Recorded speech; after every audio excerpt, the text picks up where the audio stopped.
तो इसमें हमने आपको बताया कि वाच्य के विषय में देखते हैं कि वाच्य यहाँ पर तो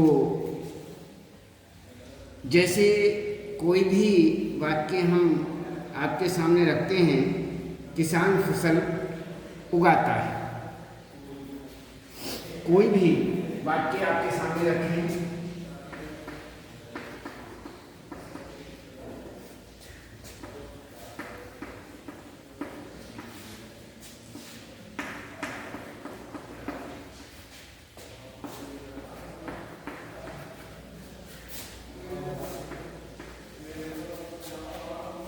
कि किसान जो है फसल उगाता है, छात्रों द्वारा सुलेख लिखा जाता है,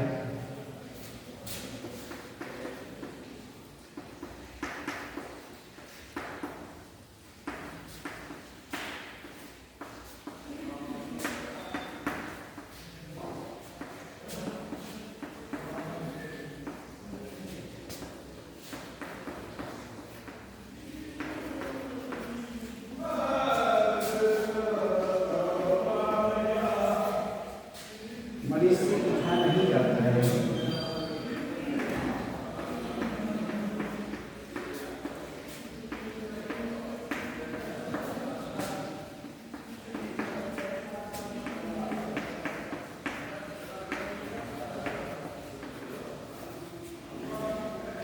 ये मान लीजिए 3 वाक्य हमने आपके पास रखे।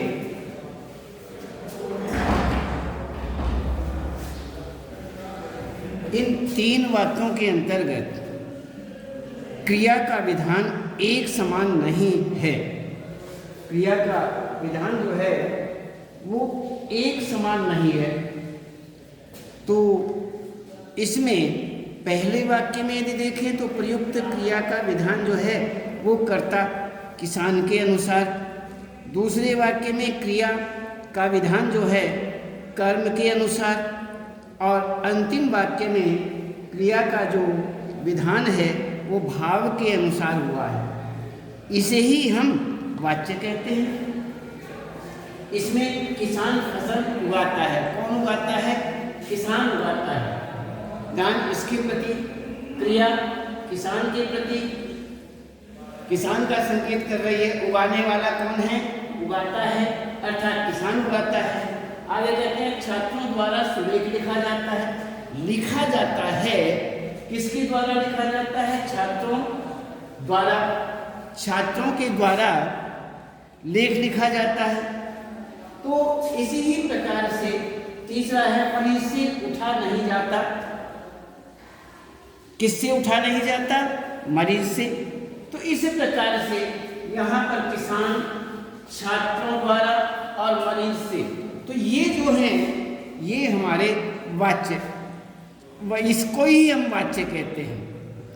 हम वाच्य को इस प्रकार परिभाषित कर सकते हैं कि क्रिया के जिस रूप से यह ज्ञात हो,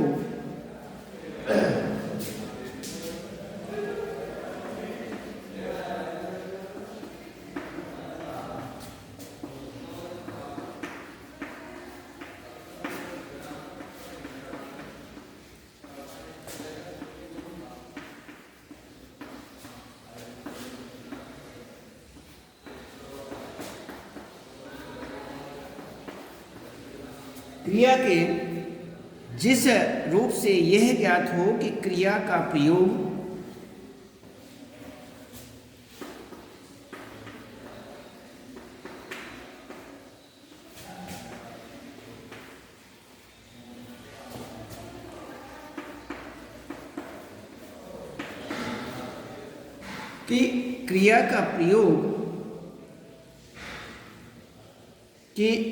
क्रिया का प्रयोगकर्ता के अनुसार है।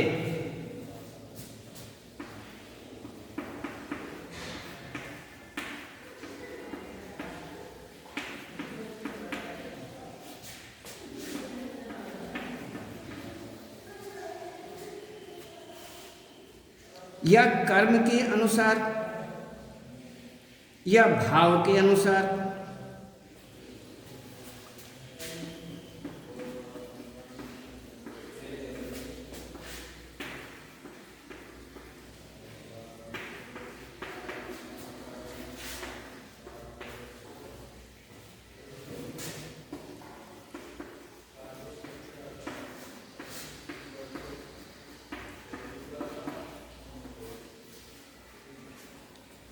भाव के अनुसार उसे वाच्य कहते हैं।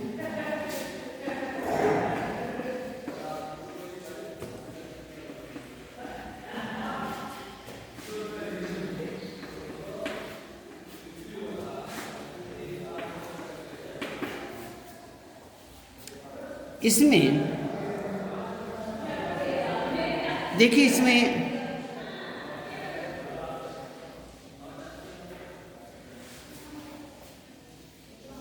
सुलेख लिखा जाता है। क्या लिखा जाता है? सुलेख लिखा जाता है। किसके द्वारा लिखा जाता है? इसमें तो किसान हो गया। इसमें किसान जो है वह क्रिया का विधान एक किसान समान नहीं है, एक समान इसमें नहीं आता है। क्रिया का विधान कर्ता के अनुसार, दूसरे वाक्य में क्रिया का विधान कर्म के अनुसार, और अंतिम वाक्य में क्रिया का विधान भाव के अनुसार है। इसमें क्या हुआ कि फसल उगाता है, किसान फसल उगाता है, छात्रों द्वारा लिखा जाता है। क्या लिखा जाता है? सुलेख लिखा जाता है। ये कर्म के अनुसार हुआ, ये कर्ता के अनुसार हुआ, और अन्य मरीज से उठा नहीं जाता, अर्थात ये भाव के पक्ष में है। इसमें भाव देखा गया है, भाव के अनुसार है। इसमें पहला है कर्ता के अनुसार, दूसरा है कर्म के अनुसार, तीसरा है भाव के अनुसार। इस प्रकार से तीनों वाक्य जो हैं, तीनों वाक्य इसी ही प्रकार से यहाँ पर प्रयुक्त किए गए हैं। इसी प्रकार से कि हम पारिभाषिक रूप में देखें, इसकी परिभाषा के रूप में देखें, तो ये परिभाषा जो है, परिभाषा क्रिया के जिस रूप से यह ज्ञात हो कि क्रिया का प्रयोग कर्ता के अनुसार है या कर्म के अनुसार है या भाव के अनुसार है, तो वहाँ पर वाच्य कहा जाता है। तो इसी प्रकार से किसान फसल उगाता है, छात्रों द्वारा सुलेख लिखा जाता है, मरीज से उठा नहीं जाता है, तो इसमें कर्ता, कर्म और भाव, कर्ता के अनुसार, कर्म के अनुसार और भाव के अनुसार, तो परिभाषित करने के लिए इसमें यही बताया गया है जो क्रिया के जिस रूप से ज्ञात हो कि क्रिया का प्रयोग कर्ता के अनुसार है या कर्म के अनुसार है या भाव के अनुसार है, उसे हम वाच्य कहते हैं। तो ये तो हुआ हमारा वाच्य हम किसे कहते हैं और वाच्य किसे कहते हैं और वाच्य का प्रयोग हम किस प्रकार से कर सकते हैं। तो इसमें अब हमें देखना है, इसमें वाच्य भेद, वाच्य 3 प्रकार के होते हैं। अब हमें देखना है वाच्य के भेदों के बारे में विचार करते हैं।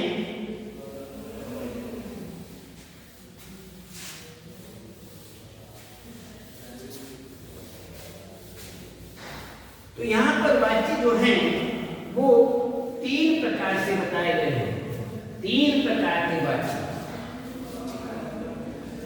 इसमें 3 प्रकार वाक्य के भेद, वाच्य के जो भेद है, वाच्य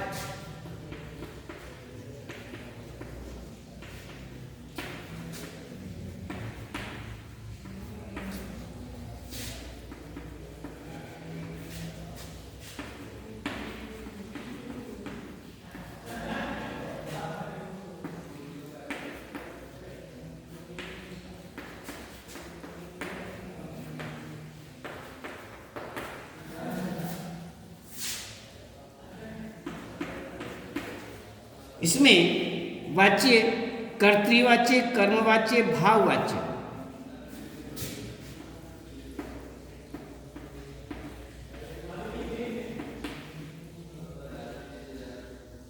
कर्तृवाच्य,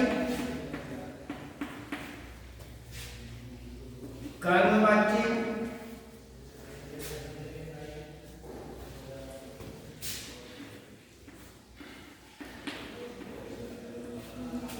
और तीसरा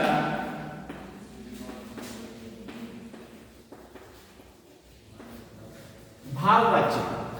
तो ये तीन प्रकार हमारे सामने आते हैं कि कर्तृवाच्य, कर्मवाच्य और भाववाच्य। ये जो वाच्य हैं, तीनों प्रकार के वाच्य, इनमें हम अलग अलग देखते हैं। सबसे पहले हम देखते हैं कर्तृवाच्य।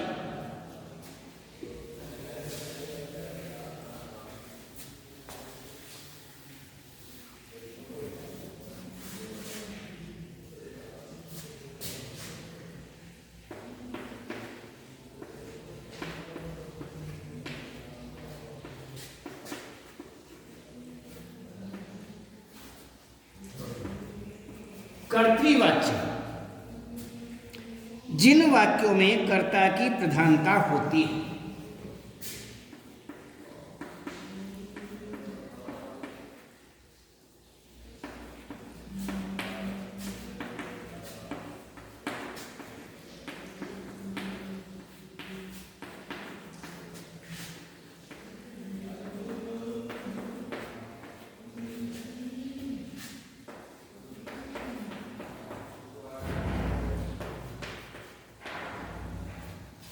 जिन वाक्यों में कर्ता की प्रधानता होती है और क्रिया का विधान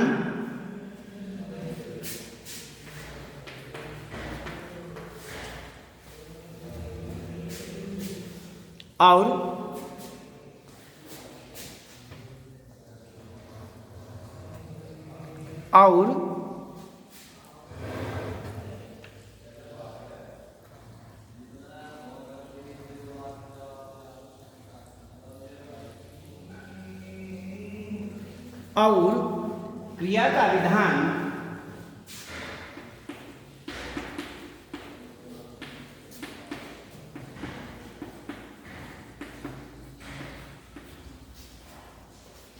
क्रिया का जो विधान है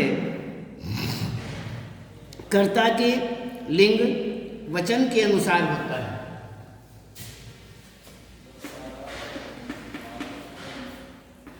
कर्ता के लिंग, कर्ता के लिंग वचन के अनुसार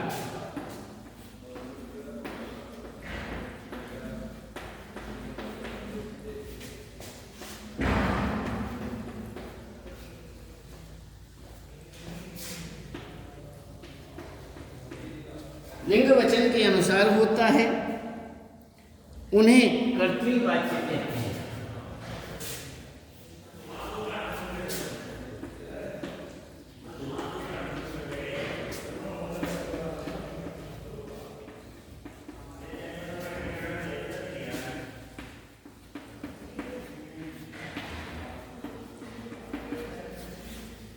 इसमें तो ये हुआ हमारा। अब इसमें हम देखते हैं जैसे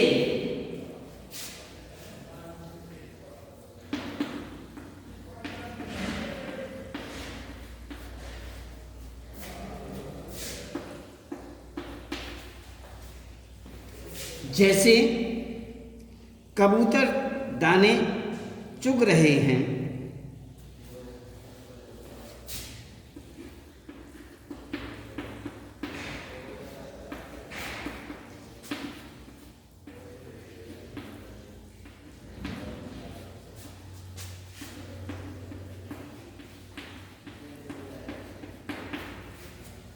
कबूतर दाने चुग रहे हैं, लड़के क्रिकेट खेल रहे हैं,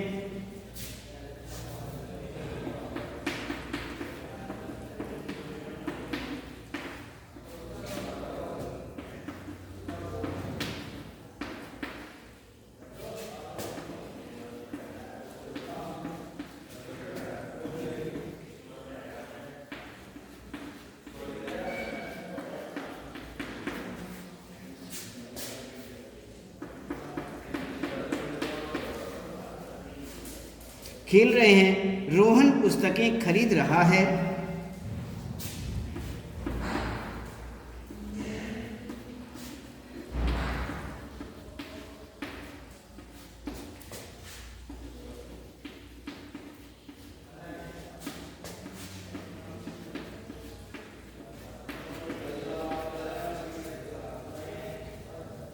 तो महक निबंध लिखती है, सूरज चमक रहा है। तो यहाँ पर ये जितने भी वाक्य आपके सामने हैं, ये हमें यह ज्ञात कराते हैं कि कर्तृवाच्य वाले वाक्यों में अकर्मक और सकर्मक दोनों प्रकार की जो क्रियाएं हैं वो प्रयोग की जाती हैं। कर्तृवाच्य जिन वाक्यों में कर्ता की प्रधानता होती है उसे कर्तृवाच्य कहते हैं। जिस वाक्यों में कर्ता की प्रधानता, तो कर्तृवाच्य, और क्रिया का विधान कर्ता के लिंग वचन के अनुसार होता है। जो क्रिया का विधान है वो कर्ता के लिंग वचन के अनुसार, बस उन्हें ही हम कर्तृवाच्य कहते हैं। जैसे वाच्य, जैसे कबूतर दाने चुग रहे हैं, लड़के क्रिकेट खेल रहे हैं, रोहन पुस्तकें खरीद रहा है, महक निबंध लिखती है। आगे देखिए,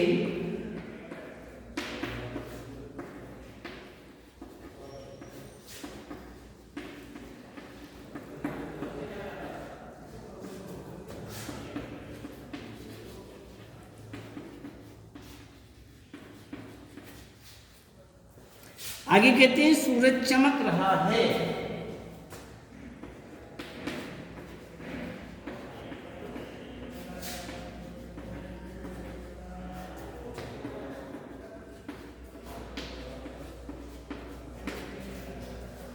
तो ये इस तरह से यहाँ पर वाक्य का विधान माना जाता है। जिन वाक्यों में कर्ता की प्रधानता और क्रिया का विधान कर्ता के लिंग वचन के अनुसार होता है उसे ही हम कर्तृवाच्य कहते हैं। वही वाक्य कर्तृवाच्य में आते हैं। कबूतर दाने चुग रहे हैं, लड़के क्रिकेट खेल रहे हैं, रोहन पुस्तकें खरीद रहा है, महक निबंध लिखती है, सूरज चमक रहा है। तो कर्तृवाच्य वाले वाक्यों में अकर्मक, बिना कर्म के, अकर्मक और सकर्मक दोनों प्रकार की क्रियाएं जो हैं वो प्रयोग की जा सकती हैं। तो इस प्रकार से यहाँ पर इन वाक्यों के अंतर्गत और कर्तृवाच्य के अंतर्गत अकर्मक और सकर्मक दोनों प्रकार की क्रियाएं जो हैं वो प्रयोग की जा सकती हैं, ये निश्चित हुआ। दूसरा, इन वाक्यों में क्रिया का प्रयोग सदैव कर्ता के अनुसार किया गया है। कर्ता का जो प्रयोग है, क्रिया का जो प्रयोग है वो कर्ता के अनुसार, क्रिया का प्रयोग सदैव हमेशा कर्ता के अनुसार किया गया है। जैसे पहले दोनों वाक्यों में क्रिया बहुवचन रूप में प्रयुक्त है क्योंकि इनके कर्ता बहुवचन हैं, तथा अन्य वाक्यों में प्रयुक्त क्रिया एकवचन है क्योंकि इनके कर्ता एकवचन है। कबूतर दाने चुग रहे हैं, कबूतर एक नहीं है, बहुवचन है। लड़के क्रिकेट खेल रहे हैं, बहुवचन है, कर्ता जो है वो बहुवचन में है। रोहन पुस्तकें खरीद रहा है, तो रोहन जो है वो यहाँ पर जो है इन वाक्यों के अंतर्गत एक वचन आता है। महक निबंध लिखती है, तो महक भी एक वचन हुआ। सूरज चमक रहा है, तो सूरज भी एक वचन हुआ। तो इस प्रकार से यहाँ पर एक वचन का कर्ता है, तो क्रिया का प्रयोग कर्ता के लिंग के अनुसार किया गया है। जैसा उसका लिंग है उसके अनुसार उसमें क्रिया का प्रयोग कर्ता के लिंग को देख करके ही किया जाता है। जैसे रौनक और महक स्त्रीलिंग हैं, इनके साथ प्रयुक्त क्रिया भी स्त्रीलिंग है, तो इसमें लिखती है या अन्य इसमें इस प्रकार से स्त्रीलिंग माने जाते हैं। तो महक निबंध लिखती है, महक निबंध लिखती है, तो इस प्रकार से यहाँ पर महक तो और रौनक जो हैं, रौनक सेब खा रही है। एक वाक्य और लिख लीजिए, रौनक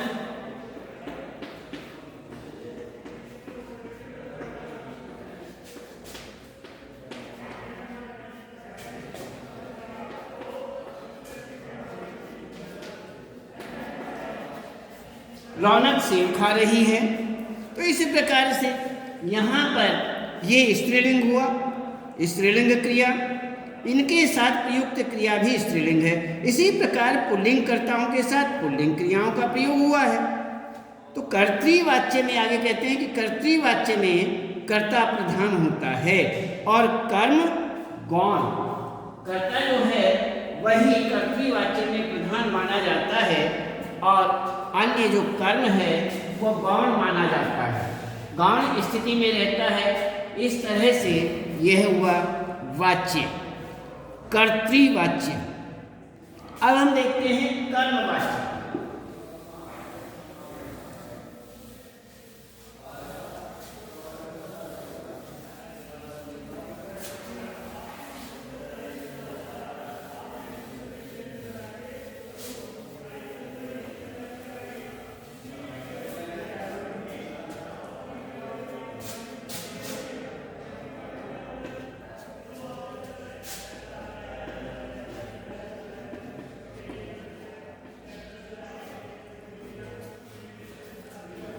कर्मवाच्य के अंतर्गत कहते हैं जिन वाक्यों में कर्म की प्रधानता होती है।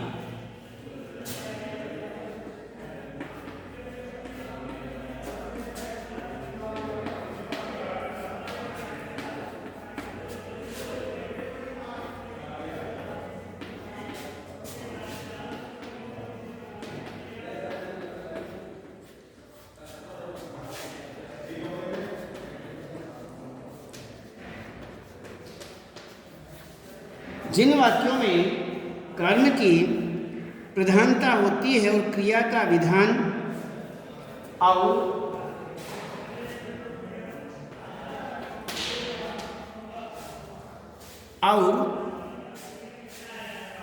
क्रिया का विधान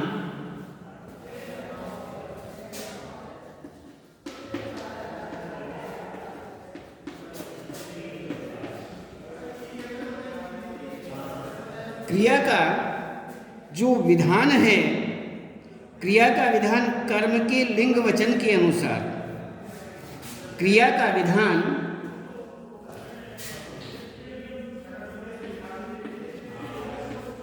कर्म के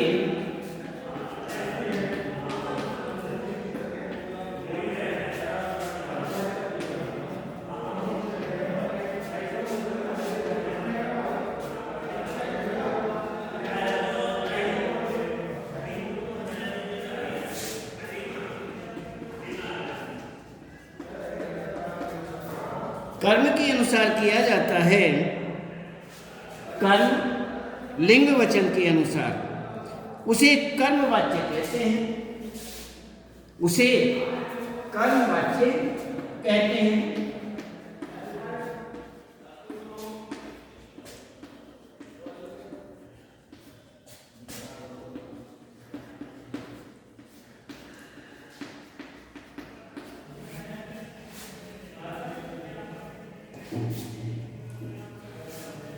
उसे कर्मवाच्य कहते हैं। इसमें जैसे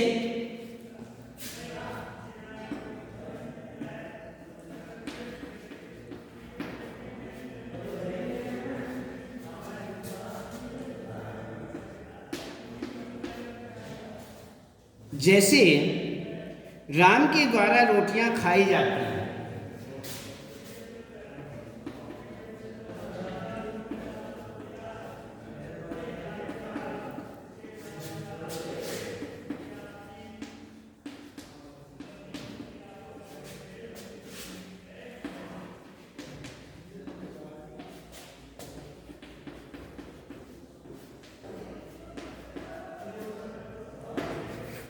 रोटियां खाई जाती हैं।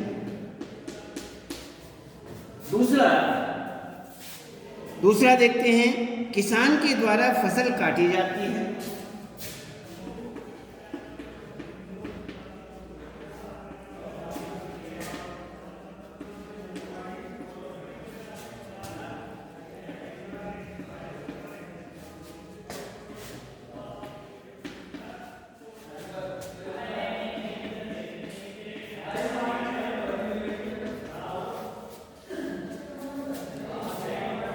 तीसरा, सुमन के द्वारा स्वेटर बुना जाता है।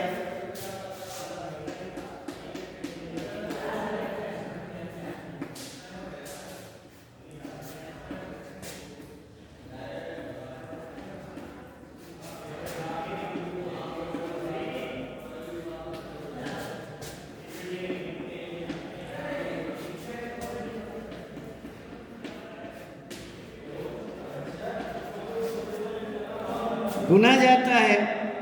मरीज से खाना नहीं खाया जाता है।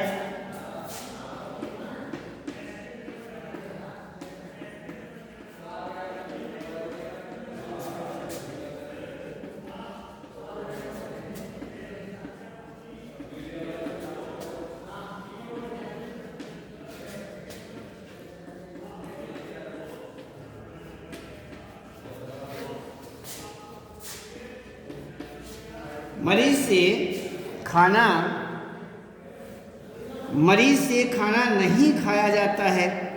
कविता से चित्र नहीं बनाया जाता है। कविता से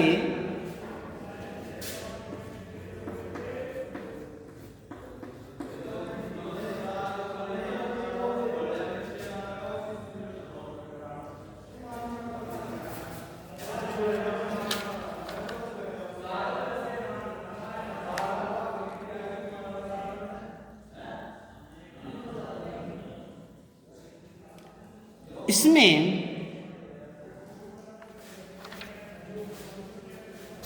कविता से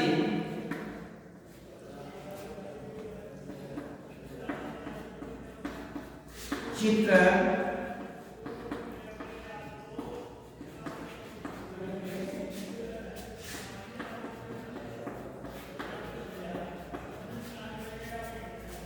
कविता से चित्र नहीं बनाया जाता।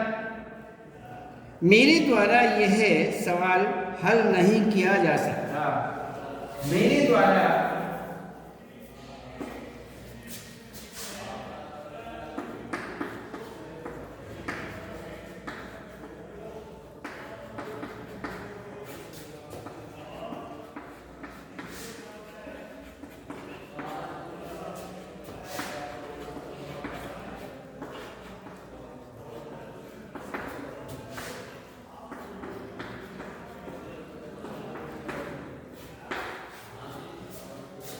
तो इसमें इस प्रकार से ये वाक्य आपके सामने कर्म वाक्य है। जिन वाक्यों में कर्म की प्रधानता होती है उसे कर्म वाच्य कहते हैं। और इसमें क्या होता है, कर्म की प्रधानता होती है और क्रिया का विधान जो है, क्रिया का विधान कर्म के लिंग वचन के अनुसार किया जाता है। क्रिया का जो विधान है वह कर्म के लिंग वचन के द्वारा किया जाए और कर्म की प्रधानता हो, ऐसे जो वाक्य हैं उसमें कर्म वाच्य कहा जाता है, उसमें कर्म वाच्य होता है। और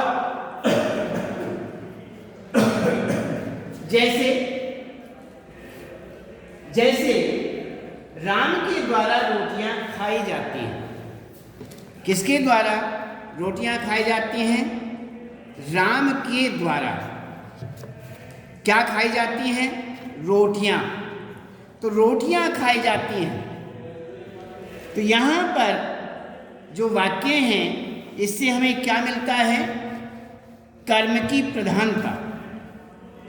तो कर्मवाच्य वाले वाक्यों में केवल सकर्मक क्रिया का प्रयोग होता है, सकर्मक, कर्म के सहित। तो कर्मवाच्य है, सकर्मक क्रिया का ही विधान माना जाता है। तो प्रधानता किसकी होगी? रोटियां खाई जाती हैं।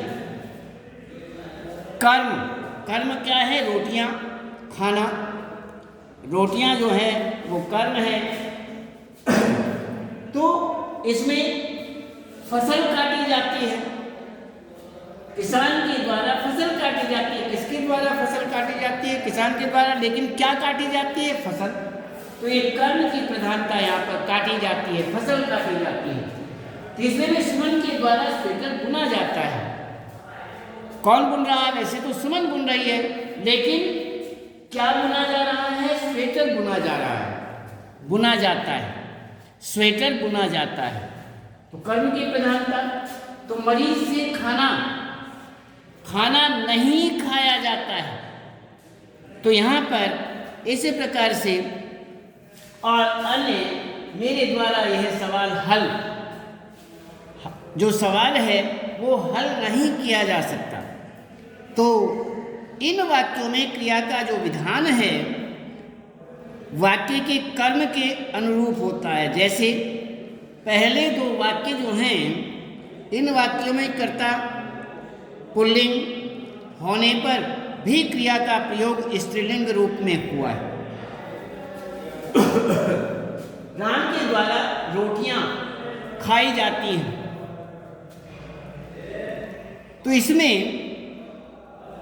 स्त्रीलिंग रूप में हुआ है, जबकि तीसरे और पांचवें वाक्य में कर्ता के स्त्रीलिंग होने पर भी पुल्लिंग क्रिया का प्रयोग हुआ है।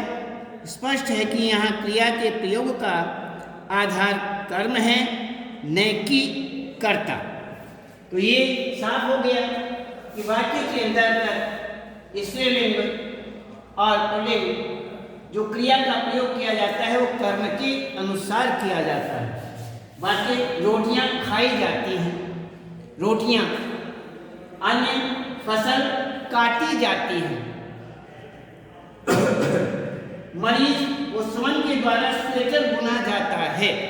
सुमन स्त्रीलिंग है, लेकिन यहाँ पर जो फसल वो जो कर्म है वो स्वेटर पुल्लिंग है।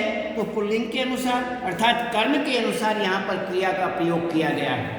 इसी प्रकार से मरीज से खाना नहीं खाया जाता है और कविता से चित्र नहीं बनाया जाता है। कविता कौन है? स्त्रीलिंग है, लेकिन उससे चित्र नहीं बनाया जाता। यहाँ पर पुल्लिंग है, कर्म की प्रधानता है, कर्म पुल्लिंग है, इसलिए क्रिया जो है वो कर्म के अनुसार यहाँ पर पुल्लिंग क्रिया आई। इसी प्रकार से मेरे द्वारा सवाल हल नहीं किया जाता। तो इस प्रकार से इसमें जो कर्म है, कर्म के अनुसार ही यहाँ पर क्रिया का प्रयोग है। तो यहाँ क्रिया के प्रयोग का आधार जो है वो कर्म है, न कि कर्ता है। तो कर्मवाच्य में कर्म की प्रधानता होती है। कर्मवाच्य जो है इसमें कर्म की ही प्रधानता होती है और कर्ता इसमें गौण होता है। कर्ता जो है वह गौण माना जाता है और इसमें जो विधान है वह जो है यहाँ पर कर्म की प्रधानता के रूप में ही है।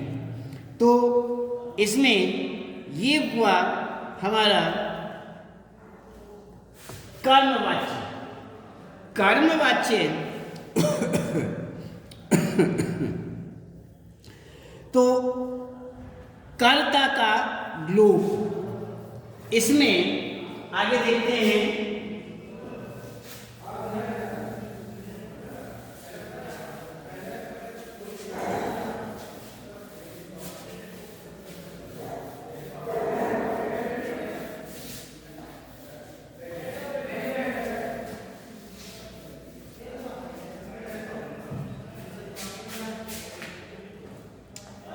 आज हम केवल इतना ही और आपको कल बताएंगे।